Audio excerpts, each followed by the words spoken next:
అనగా అనగా అనగా ఒక పెద్ద అడవి. ఆ అడవిలో ఒక పెద్ద వేప చెట్టు. అయితే వేపకాయలు చేదు కదా, నిండా ఎర్రగా పండిన కాయలున్నా ఒక్క పక్షి కూడా వచ్చి ఆ వేప పండ్లు తిననే తినదు. ఏ పక్షి వచ్చేది కాదు.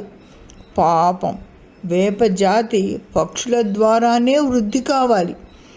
వేప చెట్టు పక్షుల కోసం ఎదురు చూడసాగింది. ఒక రోజున ఒక కాకి వేప పండ్లు చేదైనా ఆరోగ్యానికి చాలా మంచివి అని వాళ్ళ బామ్మ చెప్పగా విని ఆ రోజు బాగా మాగిన వేప పండ్లు చెట్టు మీద కూర్చొని కడుపు నిండా తినింది.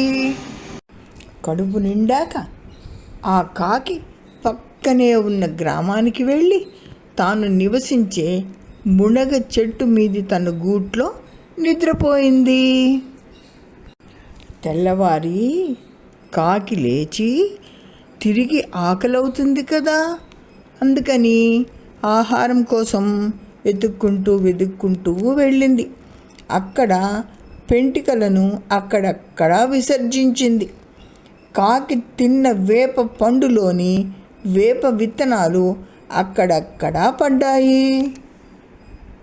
వానాకాలం రానే వచ్చింది.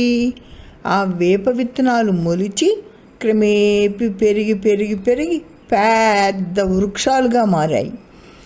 ఆ వేప చెట్ల మీద చాలా పక్షులు గూడు కట్టుకొని నివసించేవి.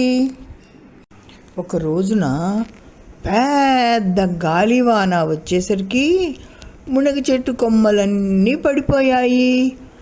ఆ చెట్టు మీద పూర్వం నుంచి గూడు కట్టుకొని ఉన్న కాకుల మనవరాలు గూడు పడిపోవడంతో ఏ చెట్టు కొమ్మలు గట్టిగా ఉన్నాయో అని వెతుక్కోసాగింది. గుడి వద్ద ఉన్న పెద్ద వేప చెట్టు కాకమ్మను చూసింది. కాకమ్మను పిలిచింది. కాకమ్మ ఏమిటా అని ఆ చెట్టు కొమ్మ మీద వాలింది. ఓ కాకమ్మ కాకమ్మ, నా కొమ్మల మీద గూడు కట్టుకో. మీ తాత ముత్తాతల వల్లే మా విత్తనాలు అక్కడక్కడా పడి వాటిలోంచే నేను పుట్టానట. మా తాత ఎప్పుడైనా కాకమ్మ కనిపిస్తే నీ కొమ్మల్లో గూడు కట్టుకోను, ఎండు కొమ్మలు ఇవ్వు అని చెప్పింది. మీ తాత ముత్తాతల వల్ల ఈరోజు ఇక్కడ గుడి ముందు మేము నిలిచి ఉన్నామంటే వారి రుణం మేము తీర్చుకోవాలి కదా అని బ్రతిమాలింది ఆ వేప చెట్టు.